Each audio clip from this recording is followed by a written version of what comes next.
Welcome everybody.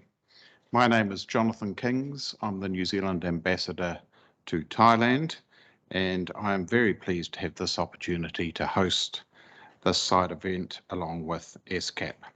From GDP to Wellbeing and Sustainability Means and Measures. How we measure success is a key consideration for all our governments as we look to progress a common agenda to advance sustainable development in Asia and the Pacific. This has certainly been a key focus for New Zealand, which has adopted a wellbeing approach to setting and achieving our domestic policy priorities. That approach has a focus on giving people the capabilities to live lives of purpose, balance and meaning to them. New Zealand has looked beyond GDP and other traditional measures to broader indicators of the success of our economy and society. This has included the adoption of a living standards framework, which the New Zealand presenters will be discussing this afternoon. Recognising the importance of culture in any conception of well-being, New Zealand has also sought to apply an Indigenous and uniquely New Zealand approach to considering well-being. We have adopted a complementary Wairoa or well-being framework in 2021 built on Te Ao Maori knowledge and perspectives on well-being. Today's event will start with a short framing presentation on the importance of moving beyond GDP. It will then be followed by a panel discussion with speakers from Bhutan, the Netherlands, the Philippines, Thailand, and New Zealand, who will share their experience. At the end of the panel discussion, there will be an opportunity for audience members to make remarks and/or ask questions of the panel members. So to begin proceedings, I would like to introduce Mr. Pushpam Kumar, Chief Environmental Economist and Senior Economic Advisor with the UN Environment Programme, to present on the importance of moving beyond GDP. And I would just like to acknowledge that Mr. Kumar is up very late as he is beaming in from New York. So we greatly appreciate the sacrifice you are making to contribute today. Thank you.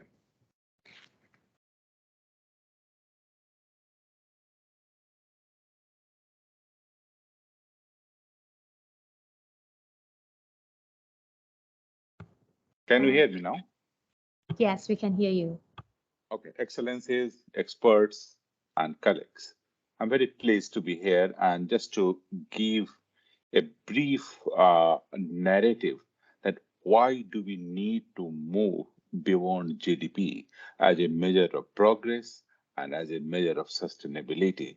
You might know that the Secretary General has also constituted a core committee of HLCP, that is called High-Level Committee of the Programs of the UN, as a part of Common Agenda, to give a big push to this agenda. So it is really heartening to see that ESCAP and the member states in the region are discussing this and have a strong motivation to implement beyond GDP agenda. So can we move to the next slide? What is the context in which we are talking? Of course, science and economics have been saying that GDP is not a good measure of progress and sustainability. But in last few years, there have been a big momentum by the member states, by the countries, to really demonstrate that there is a need to move beyond GDP. Of course, the common agenda of the UN is there. Then you have the agenda of the chief executive board of the UN.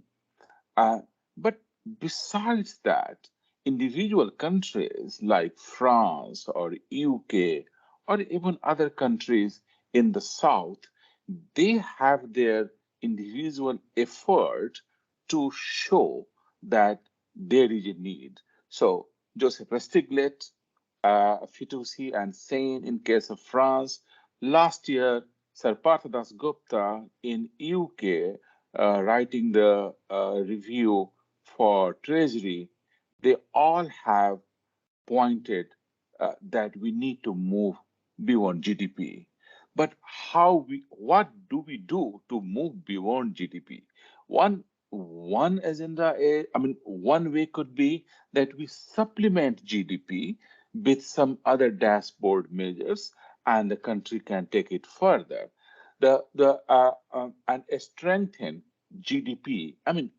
GDP is needed because it measures the level of economic activities. But the moment we start using GDP for measuring progress or sustainability, that we need to rethink about it. Can we move to the next slide, please?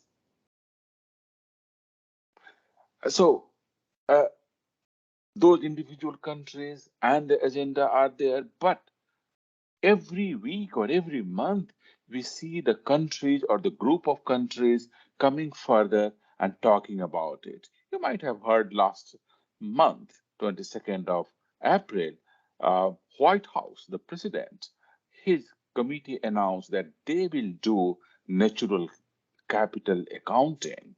G20 countries in Indonesia, they are going to discuss it. So it's not a comprehensive list, but to share with you that there is a momentum. Can we move to the next slide, please? Now, UNEP has been publishing and working on how we can estimate natural capital of the countries. So the latest report, which is under our marker, not out yet, but I am happy to share with you that for 163 countries, if you see the wealth, not the income, the wealth of the nation, that for 1992 to 2019 period, the rate of the growth of the wealth is lower than the rate of the growth of the GDP. So what it tells us? It tells us that we are mixing, if we rely upon GDP, we are mixing income and wealth. And that has to be questioned, especially from sustainability point of view.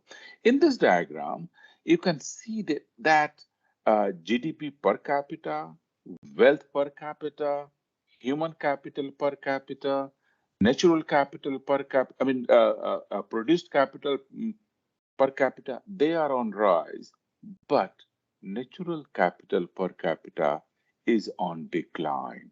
One cannot be worried about it or should not be worried about it if natural capital can be substituted infinitely by produced capital.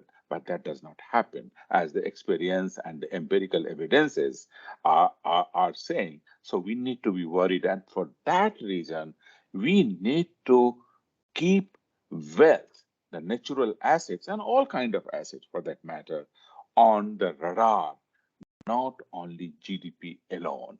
Can we move to the next slide, please? So what inclusive wealth or wealth a measurement in UNEP's program of work does, which has relevance for you excellencies here in this meeting. Inclusive wealth, which is the composition of produced, natural, and human capital, can track down the triple planetary crisis which we all are facing, namely climate, pollution, and loss of biodiversity.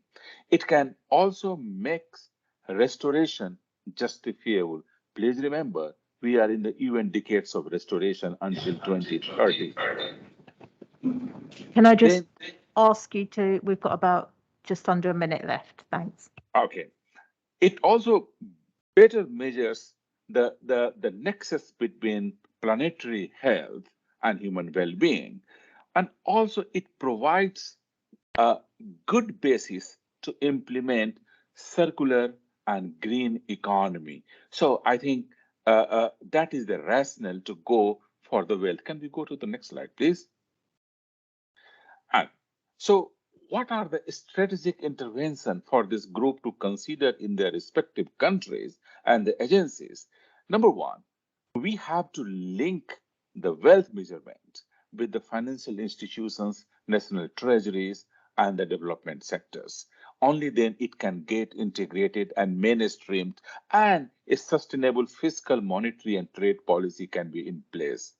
Second, we have to pilot this idea beyond GDP in the countries so that we have evidence and data to take it further. Finally, it cannot happen unless we have a community of practitioners in the country based on sound methodology.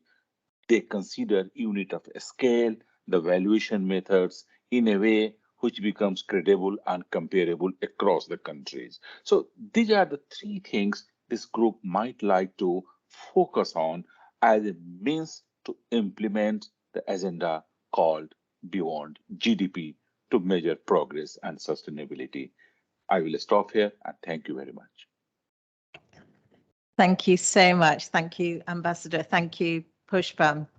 Excellencies, distinguished delegates, colleagues, it's my pleasure to be able to moderate this panel. I'm Rachel Bevans, I'm the Director of Statistics Division here at UNSCAP.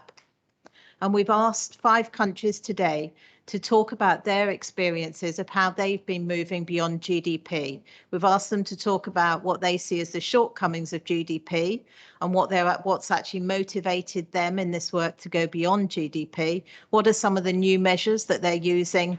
What are some of the results and how are policymakers actually using those measures? And then to talk about some of the challenges that they have experienced, but also to share any insights for how their success can be replicated in other countries.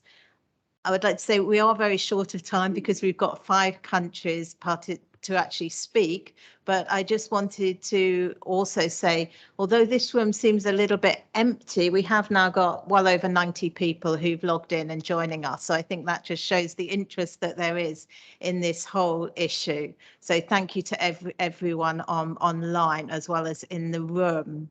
As we are very short of time, I hope you'll also forgive me for just doing very short introductions for each of the speakers. So I'm not able to actually cover all of their wealth of experience. With that, I would like to start with our first country, and we're going to stay here in Thailand to hear from Dr.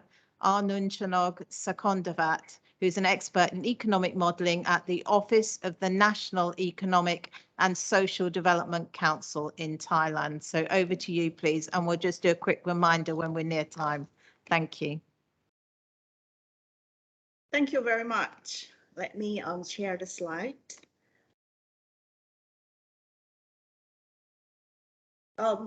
Yeah, good afternoon, everyone, and it's my great pleasure to join this meeting. And I would like to thank UNSCAP for organizing and inviting me to this event. Just not to waste the time, I'm gonna get through the evolution of Thailand's development plan, which I'm going to highlight in the 8th plan after the 1997 financial crisis that we learned and we realized that economic growth is not an end itself, but a means to achieve human development. So there are kind of like big paradigm shifts in terms of planning process in Thailand.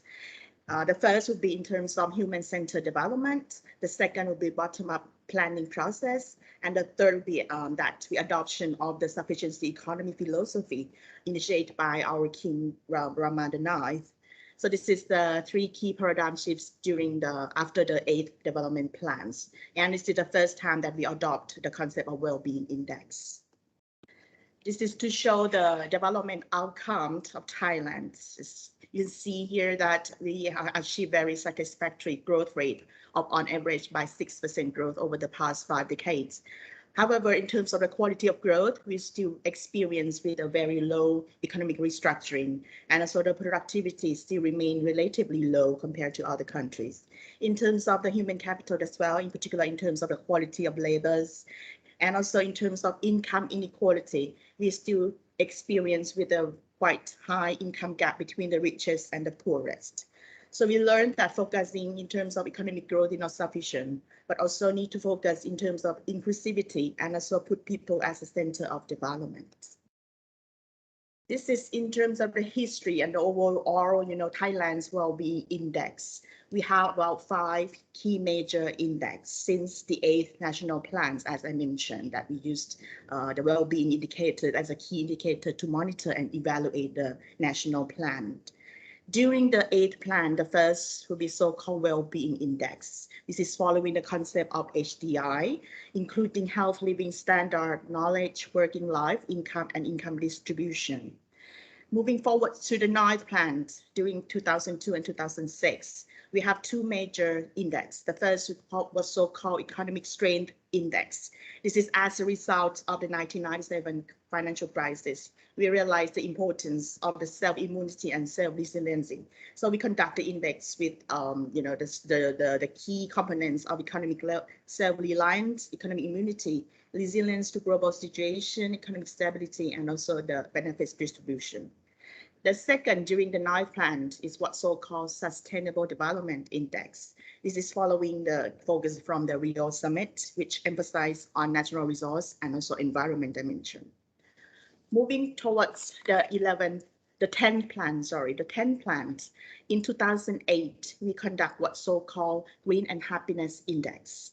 This is the kind of like integration from the first 3 index to be the single index, and also add on some other dimensions, including society dimension, in which that we should also achieve democratic society and also good governance. As well as we also adopt the concept of happiness as influence from the gross national happiness from Bhutan, but not at an individual level, but at the society level. Later in 2015, NESCC, with close collaboration with UNDP, also conduct what's so-called Human Achievement Index. This is also used the concept of HDI in order to reflect all dimensions of development in the context of Thailand. So this is the overview of the Thailand's Wellbeing Index over the past 12 plans. In terms of the Green and Happiness Index, this is first launched in 2008 during the Plan 10 and has been using up until the current 12th plan. There are 5 key components and also 75 indicators. We have revised the index from time to time, and recently we use about 5 key components. This is the result in 2019. It seems to improved, but if you look at over time, you can see that, like for example, in 2011, the GHI declined. This is as a result of the mega flood in Thailand, which is also in line with the decline of the balanced environment and natural resources as well. And also in 2015 and 2016, you can see the decline of the index. This is as a result of, this is also in line with the decline of democratic society dimension as well. This is after the coup in 2014, so it makes some indicators declined. So this is in details. I'm not going to get through that, but this is in terms of those 75 indicators. The next key index would be that we still currently use as a key indicator for 12th plan, and also will be used as the key target for the 13th plan, which will be start next year. Human Achievement Index, or HAI. NESCC launched this index in 2015, and we release every 2 years. However, recently in 2020, we revised a bit of list of indicators and plan to start to release every year, and also revise back to 2015 up until 2020. The key features of HAI is that it was formulated at provincial level. Thailand has 77 provinces, and from the graph here on the right-hand side, it's show the demographic in terms of the poverty rate. Can I just ask you to wrap up in a few seconds? Okay. Thank you. Okay. It tends to like show the similar set of provinces, both poverty and HAI, but HAI seems to be more severe. So HAI seems to be a very useful data for policy and plans at the provincial level. This is the key components. HAI comprises of 8 dimensions, 32 indicators. Over time, HAI improves steadily. I'm gonna skip these parts, and just to show that this also reflects in terms of regional and also provincial level as well. And also that ESCC tried to apply HAI with the key policy implication issues, for example, the linkage with the government spending. This is to show that some province with high level of development seems to have high government spending as well. However, there was some province with low development level have low government spending, so that some provinces are required more attention from the government. This is a key message. Thank you very much. Moving forward, I'm sure that what I learned today from other panelists will be a good practice, which I could bring back and apply with Thailand case. Thank you very much. Thank you so much, and sorry to rush you. We'll make the presentations available though, because you've got a huge wealth of information there that I'm sure myself and others would like to look at afterwards. So we're now moving on to New Zealand, where we're going to hear from Mark Turner, Senior Advisor at Statistics New Zealand, and also Tim Hughes, Principal Advisor at the New Zealand Treasury, to share their experiences. Thank you so much. Thanks. So if you could just have the first slide up. Thanks for inviting us along today to talk about how the New Zealand government is using a wellbeing lens to drive policy.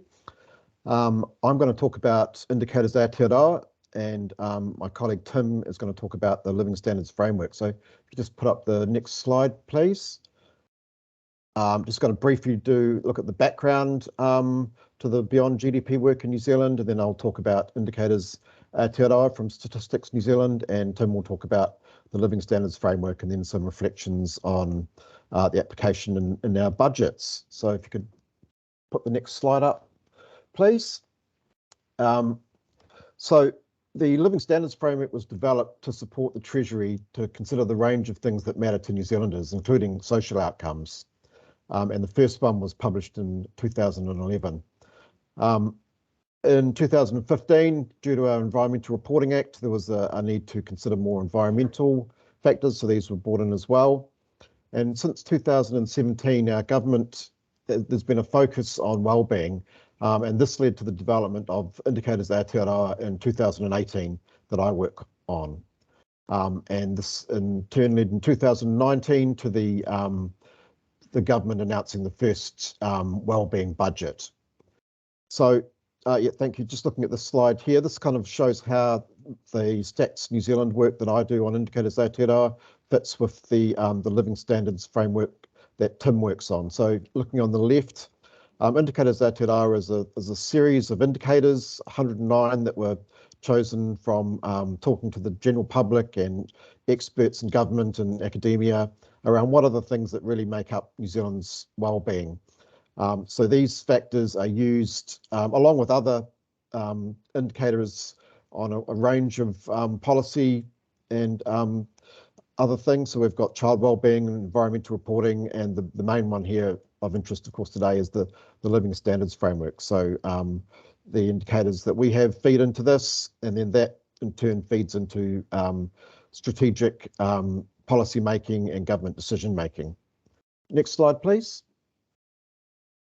So indicators Aotearoa was, as I say, developed by consultation with the public and experts. It was based on the work of the European Conference of Statisticians, and it's got three main components: current wellbeing, which talks about the here and now, and under that you can see there's 18 topics, and under each of those topics there are a number of indicators. We have future wellbeing, which is a lot of people will be familiar with the capitals, and we have wellbeing elsewhere, so New Zealand's impact on the rest of the world, which is something that isn't looked at in a lot of these sort of wellbeing indicators. And then we have some contextual indicators as well. I think probably the key thing to mention is that there are differences between what the Treasury policy tool is used for and what the indicators Aotearoa is for. And so some of our indicators match and some don't. Tim will probably talk a bit more about what the use of the indicators are that they use in the Living Standards Framework. But for me, I just really wanted to point out that the indicators were chosen to have the breakdowns by age and sex and ethnicity and region wherever possible, so we can look at inequalities and differences between subgroups rather than just what's going on overall. So there's 109 indicators in the indicators Aotearoa, and probably about 50 of those are used by Treasury, and that's probably a good time to hand over to Tim to talk about how the Living Standards Framework then uses these things. Thanks, Tim. Great, thanks, Mark. Yeah, so I'm at Treasury, so I guess I'm here to offer some reflections on, I guess, the use of all of this information in a policy context. The measurement is obviously absolutely foundational, but then when you've got good measures in place, as we now have from Stats New Zealand, so there's a question of how we make use of them.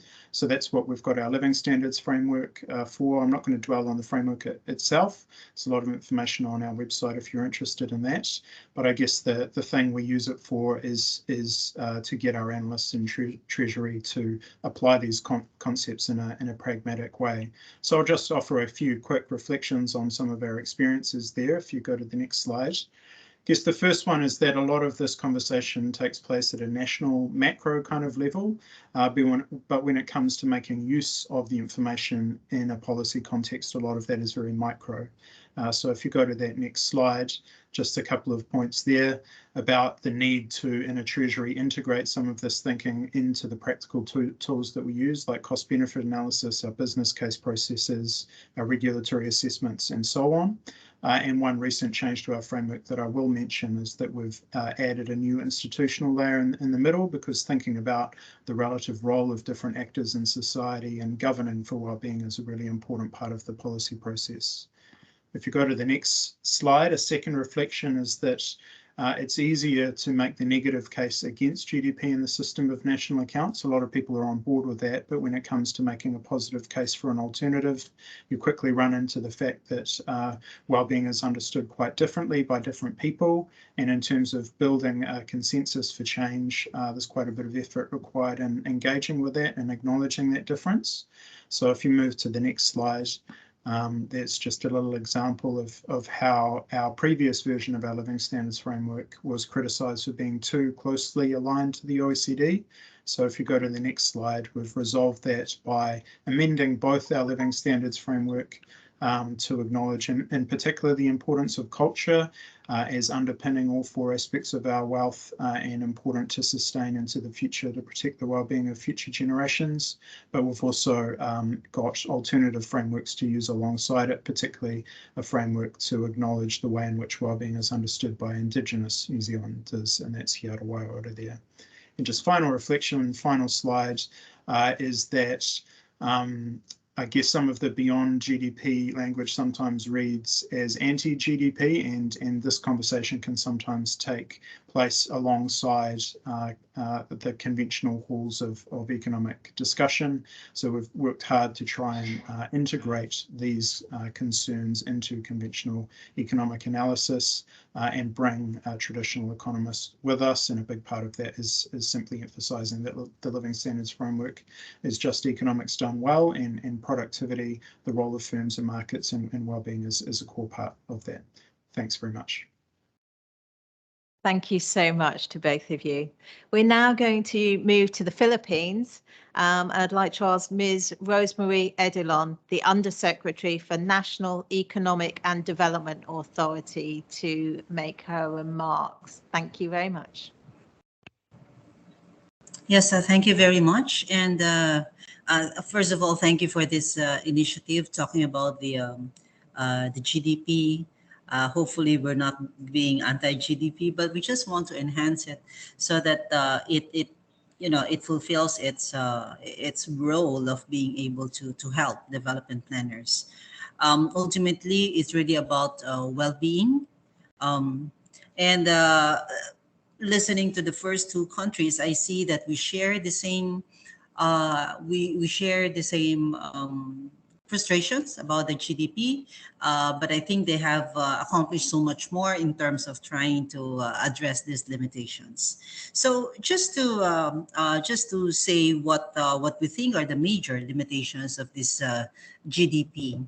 So the gross domestic product, first of all, it includes residents' income from production in the other countries. So as you know, the Philippines is a big sending country, and therefore, as a measure of well-being, then it already underestimates the well-being of those families where the worker actually works abroad or produces the goods and services abroad. Next, some activities that are recorded as gains in the GDP may actually reduce people's well-being, like the higher transport costs. So that will increase GDP. It will increase the production of transport services, but it actually may reduce people's well-being. And then, yeah, okay. We also have observed that it has this strange, how do you call that? Strange way. GDP has a very strange way of considering the impact of disasters. So when a disaster occurs, then that actually, you know, unless there's a very massive very massive destruction of property, then that will have a negative impact on the GDP. But then when you start rebuilding the reconstruction, then it will already have a very positive impact on the GDP. So if the destruction is just in terms of the environment, in terms of you know, erosion or those things, then that will not actually figure in the GDP. Another big limitation for us is that care work being provided mostly by women is actually not counted in the GDP, and this, I think, has led to the disempowerment of women. And then, of course, the service of the environment is not captured. Next. So obviously, there's a need for supplementary or complementary measures to macroeconomic indicators that actually more adequately capture welfare. And in the case of the Philippines, the NEDA, or the Socioeconomic Planning Authority, we spearheaded a study to determine the long-term aspirations of Filipinos and what they want to be, what they want to have, what they want to do by 2040. And we have coined this as Ambisyon Natin 2040. So the study reinforced that you know, that belief that aspirations go beyond increasing income. In fact, we have summarized it into Filipinos wanting to have strongly rooted families and communities. They want to enjoy a comfortable lifestyle, and they want to feel secure about their future. Next. So what we have done is we have actually used this to guide our medium-term development plan. So as you see up there, is the Ambisyon Natin 2040. And then what is the medium-term goal? It's really to lay down the foundation so that we're able to reach this Ambisyon Natin 2040. We do not have an index yet, but what we have done is something like a dashboard, and so that we know where we are actually not accomplishing much, because we know that all this will really have to come together so that we are able to empower and enable every Filipino to reach that ambition. Next, please.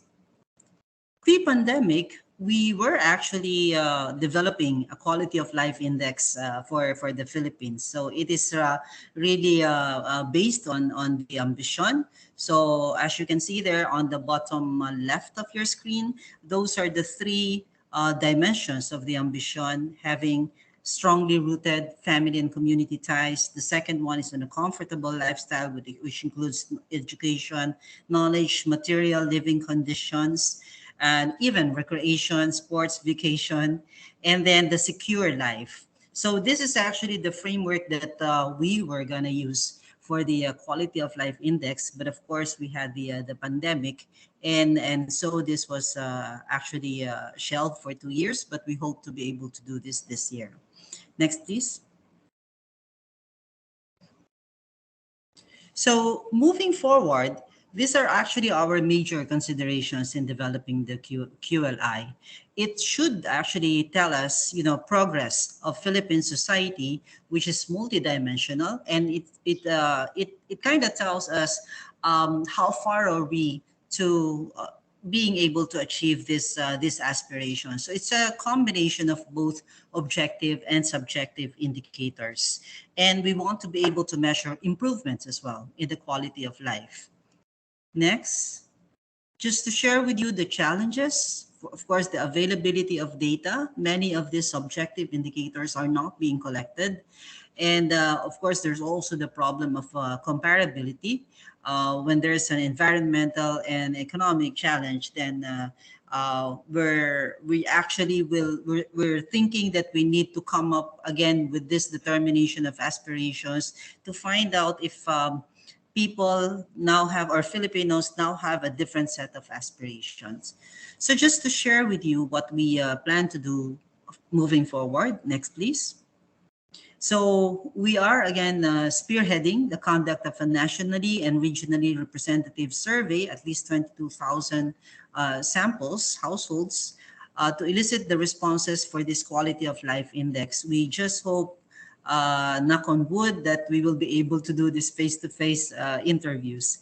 Next, we want to institutionalize natural capital and wealth accounting in the Philippines in order to fully support the Philippine Action Plan for Sustainable Consumption and Production. Because we know that leaving no one behind and sustainable development are actually two principles that put people in the center of development planning. So it's really about the well-being of the current generation of Filipinos and then the well-being of the future generation of Filipinos. So again, we hope to be able to continue this discussion and then contribute some more going forward once we are done with this one. Thank you very much. Thank you so much. We're now going to move to another part of the world. We're over to the Netherlands now, and we're going to hear from Professor Dr. Jan Pieter Smits from Eindhoven University of Technology and the Central Bureau of Statistics. So over to you. Thank you. Thank you very much. I hope I can, oops. Yes, here we are. Yes, thank you very much for the invitation. Indeed, professor at Eindhoven University of Technology, but also the project leader at Statistics Netherlands for the Dutch Monitor of Well-being and the SDGs. Well, the first question is how and why we decided to go beyond GDP. What were the motivations? It all started in June 2014 when members of parliament asked the government to develop a new way to formulate government policy, not only on economic indicators such as GDP, but really to go beyond GDP. Members of parliament formed a special committee which started a round of consultations, consulting many knowledge institutes, also Statistics Netherlands, just to see how can we move forward on the Beyond GDP agenda. And then in the end, they asked Statistics Netherlands to come up with an annual monitor on well-being. And the first monitor was presented in May 2018. It's a monitor that is presented on an annual basis, and the monitor also is the basis for an annual parliamentary debate. Last week, I was privileged to present the fifth monitor in Parliament. What is important was that in the discussions with members of parliament, that the politicians really indicated we want an independent measurement system with absolutely no political influence on it. So that's really an independent measurement system.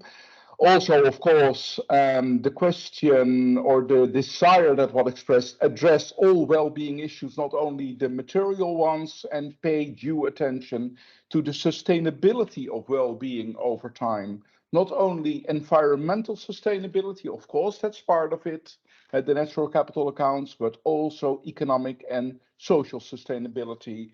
And above all, provide us with a long-term perspective, and not as governments in the Netherlands usually had this 4-year perspective, the time span of one government. What new measures did we use? Well, it was already mentioned in the presentation of New Zealand, the Conference of European Statisticians, the recommendations on measuring sustainable development. a task force in which Australia and New Zealand, of course, also made important contributions. We make an also this distinction between well-being here and now, later and elsewhere. You already saw in the New Zealand presentation the type of indicators that are tackled there. But we also integrated the sustainable development indicators in this framework. So the relevant SDG indicators are all allocated among the here and now, later, elsewhere indicators. Well, here is one example of how we visualize this wealth of information. These are the leading indicators for the well-being here and now, where we see the trends over time: green, which is moving towards the 2030 goals, red, declining levels of well-being. Well, if we look at the main successes of the measurement system, what clearly resonates in society and also in Parliament is this distinction of the well-being here and now, later and elsewhere. So to what extent are we successful in building a quality of life and a well-being at this very moment, here and now, but also what impact does it have on later generations? How are we treating our capital stocks? Is there enough left for future generations? And also the way that the Netherlands is generating its well-being, what impact does it have on other countries, and especially the least developed countries? To what extent does the Netherlands deplete capital stocks elsewhere? So that is one very important aspect of our work, which clearly resonates in society and in politics. Also integrating the SDG indicators in the framework proved to be a good and important step, because the SDGs, of course, provide an important global framework, but meaningfully translating the global indicators to national indicators from the Netherlands, this CES framework proved to be helpful to translate the global indicators in a meaningful way to national indicators tailored for the national policy context in the Netherlands. We also built data sets at the subnational level, even for municipalities, also to track how they are doing with their well-being here and now and later. And as I said, the monitor is used as an instrument for policy formation on the accountability debates, providing an ex-post analysis of how the country is doing in terms of its well-being and sustainability. Then finally, what are the main challenges in getting policymakers to use the measures? Well, the monitor to some extent is very successful, as it is already the basis of an annual parliamentary debate on well-being and sustainability. So really identifying in which areas is the Netherlands going in the right direction in terms of its well-being and sustainability, but also identifying which are the areas where we are really falling short of our ambitions. A number of problems still remain. The first is that the government is hesitant in really defining clear-cut quantitative policy goals. Also, still, we see that the government still has really short-term perspective on things, and that is long-term perspective.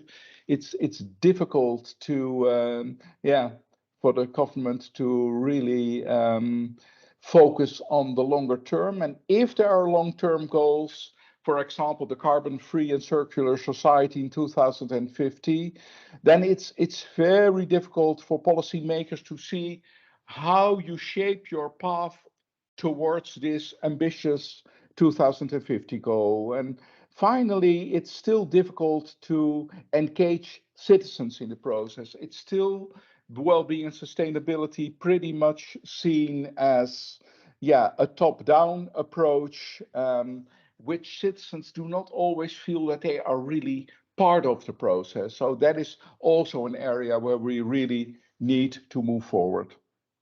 Thank you very much. Thank you so much. And then last but definitely not least, we're going to hear from Bhutan. And we're going to hear from Mr. Purba Puba, who's the Senior Planning Officer, and Mr. Kwenzang Tobgay, who both Planning Officer, and they're both from the Gross National Happiness Commission in Bhutan. So over to you. Thank you.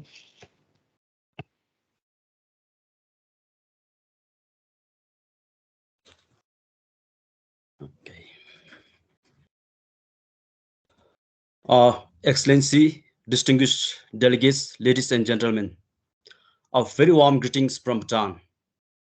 First of all, I would like to thank the government of New Zealand and ESCAP for hosting and organizing this very important meeting on moving from GDP to well-being and sustainability. It is indeed a pleasure and honor for me to present on the modest experience on Bhutan's approaches towards moving from GDP to well-being and sustainability. Next slide, please. This is how I have organized my presentation for today. I will briefly touch on the background and then moving on the alternative or supplementary approach for GDP and how we are implementing in Bhutan. Next, please. This is just to set a context on Bhutan's economy. We are a small country with a small economy with slightly over 2 billion USD GDP. And historically, we have a very positive GDP growth rate for the past few years. However, it was decelerated by negative by 10.08 in 2020, mainly due to the impact of ongoing COVID-19 pandemic. This is indeed a historic low growth rate, and till last year, we have been recognized as one of the fastest growing economy in our region. Next, please. Now, briefly on the shortcomings of GDP in Bhutan's context, as it was presented by the earlier speaker, you know the GDP, the good, the bad, and the ugly, all things increases GDP. GDP discounted a lot of other capital apart from economic capital like social and human capital. And particularly focusing on Bhutan, we are largely a rural and agrarian society where the measurement of GDP is very difficult. And we are our society is mostly of small farmers where they produce just to consume within their household and largely do not reach to the market, and it is discounted from the official statistics for the GDP. And we are also the largely an informal economy, and the measurement is not so accurate for the informal economy. And likewise, higher GDP doesn't necessarily guarantee the happiness, the increase in happiness. So so the Bhutan's approach is the GNH approach, GNH approach as an alternative or the complementary to the GDP approach. Next slide, please. Next. So now what is GNH? GNH in Bhutan is the holistic approach to development that seeks to create the right condition for people to maximize happiness. And happiness is not a new value in Bhutanese society. In fact, the founder of Bhutanese state, the Jabdung Ngawan Namgyal, said if government cannot create happiness for its people, then there is no purpose for the government to exist. This was said way back in the mid 17th century. Since then, the principle of happiness became the bedrock for all the laws in which the pursuit of happiness is not only for the human beings, but for all sentient beings is made an end of the development. GNH in its current form, the gross national happiness in its current form was born in 1979 when our former king, the fourth king of Bhutan, His Majesty Jigme Singye Wangchu, said gross national happiness is more important than gross national product. Next, please. So now the 9 domains of GNH. It starts from the living standard, which is conventional or traditional domains or the dimensions that is being captured in GDP as well as other indices that are being implemented around the world. And then health, education, and good governance, ecological diversity is also increasingly recognized. However, the other domains like psychological well-being, time balance, cultural diversity and resilience, community vitality, these are some of the unique unique dimensions that the GNH looked into, which is of course increasingly getting recognized, but till the recent past, this has been discarded or neglected in other indices. So in total, there are 33 indicators with 124 variables under GNH, under these 9 domains of GNH. Next, please. Next. Next, please. All right, thank you. Now, particularly for the last 5-year plan and the current 5-year plan, which is 12 5-year plan, we also integrated SDGs into our national plans and programs. So in Bhutan's case, the mainstreaming and implementing of SDGs was not so difficult because it is highly aligned to the development philosophy of Bhutan, that is GNH. And GNH and SDGs both seeks to enhance people's well-being and happiness. And in fact, SDG is GNH minus some of the dimensions that I have highlighted in the previous slide, like cultural, psychological, community vitality, and time use dimensions. Therefore, mainstreaming and implementing of SDGs in Bhutan's context came so naturally. Next. And could I just remind you, you've got just less than a minute left. Thank you. Thank you. Now, from here, my slides shows that how GNH is implemented in terms of policy. All the national policies has to pass through this something called GNH policy screening tool. So next. This is integration of GNH into the national plans and programs, or the national plans and programs which actually operationalize GNH. Next. And as somebody said that anything that is not measured, it is very difficult to implement. So in Bhutan, we try to measure GNH through creation of GNH index. And we have 2 national round of surveys, one in 2010 and one in 2015. Next one. So now this is my last slide, and I would like to briefly touch on some of the challenges. One of the challenges is that the long-term gain versus, short-term gain versus long-term and sustainable development. As John Menachie says, in the long run, we are all dead. So there is this a tendency of prioritizing short-term gain versus long-term and sustainable development. And also there is a lack of deeper understanding of GNH amongst policymakers. And the main critique for the GNH is subjectivity in terms of measurement.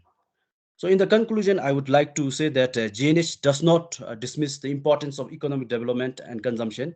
It only makes the material well-being just one among many constituents that have received limited attention in the public policies and development. As highlighted by by the earlier presenters, there are many alternatives or the supplementary or complementary to GDP, like HDI, GPI, and Happy Planet Index. But the GNH is backed by the state or the government of Bhutan. It is indeed a whole of society approach.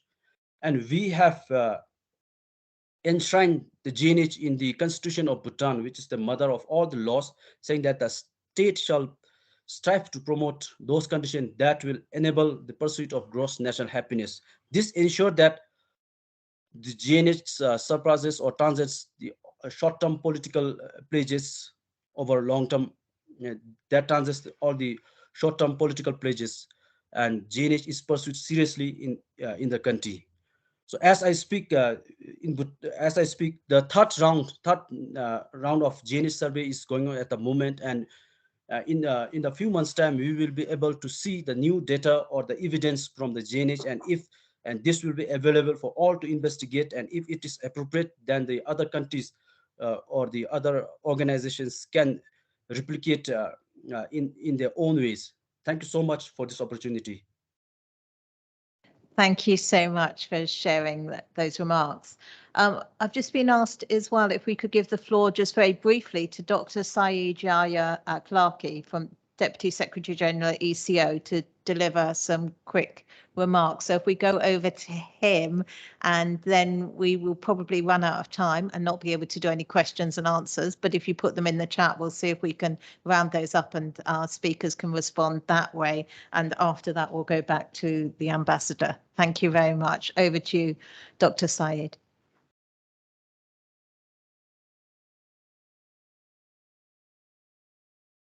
Hello and good morning, everyone. Do you have my voice?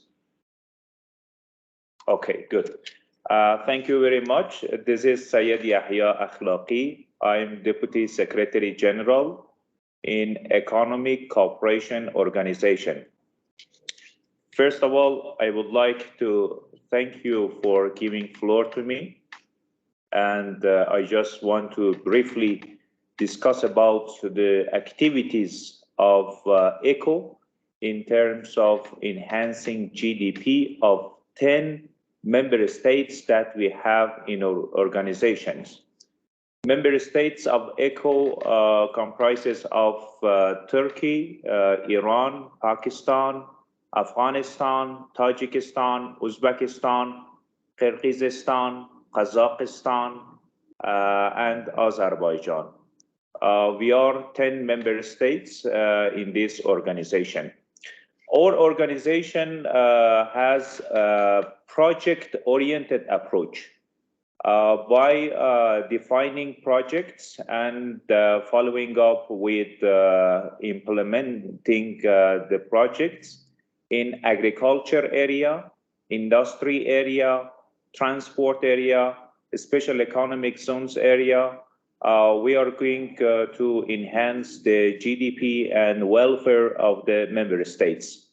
For example, in terms of agriculture, we have two main projects. The first project is establishment of a network among reference laboratories for enhancing the production of organic products.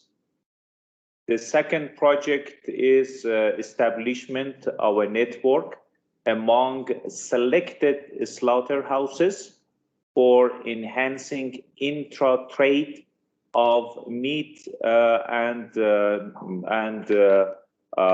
meat products. Regarding railways, we have different railways projects connecting member states. Can I ask you to keep it very short because we need to wrap up in just a few minutes, if you don't mind. Okay, sure. And since we don't have much time, I only indicate to transport projects, special economic zones projects, and banking cooperation projects that we have among ourselves to pursue this objective to enhance the GDP of member states. I would like to thank again the organizers for giving me this opportunity, and I'm available for any questions. Thank you very much. Thank you so much, and thank you to all the speakers. And I'm really sorry for having to cut you all short, but we will be sharing. I think we already have all of the presentations, making sure they're available so that people can watch them again afterwards. And I think we saw a lot of commonalities as we were just hearing from different people there, but we also saw the real importance as well of country ownership and about having that kind of country-based approach. So with that, I'd like to hand over to the ambassador to make some closing remarks. Thank you. Thank you very much to the speakers and to the audience participants. I am neither an economist nor a statistician, so this has been all new to me, but I am a citizen and I recognise myself in the well-being frameworks far better than simply in a GDP measurement system. I'm also a policy maker, and I take the challenge that was presented to us as policymakers to understand the broader measures and to include those in our policy development and policy making processes. It's a challenge that is exciting for us policymakers, and your work makes our work richer. So thank you, and thank you very much for enlightening me during this session, and thank you very much to the speakers for their excellent presentations.